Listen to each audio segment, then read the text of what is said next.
cat original, under warranty, mileage 58,000, tahun 2002, Triton, saya jual 37,800 saja.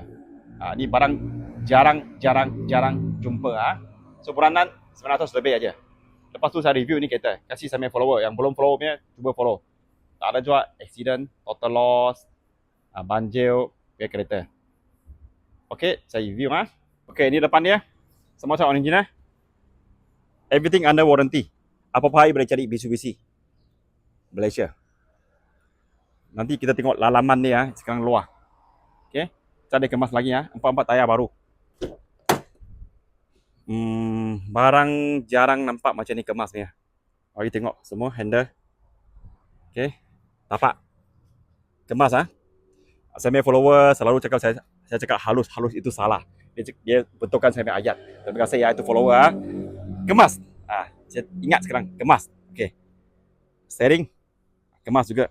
Okay, kita tengok mileage dia. 58,000. Okay, tengok lalaman dia. Bukan saya cakap saya kita paling cantik lah, paling murah lah. Tapi dengan harga ini saya kasih you punya harga dengan condition macam ni, sudah jarang jumpa. Okay. Sebab 4x4 punya kereta you tahu punya. 10 biji untuk cari makan punya, untuk buat kerja punya. Jarang dapat macam ni condition. You nampak tak? Tong dia macam tak apa nak sentuh lah. Ini abuk aja. Okay, slow motion. Nampak tak? Okay. Salah satu round meminat boleh wasabi saya.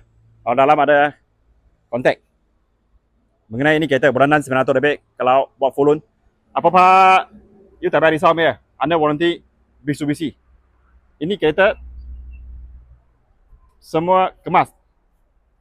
Apa-apa kontak saya Ignition Auto. Selamat. Terima kasih.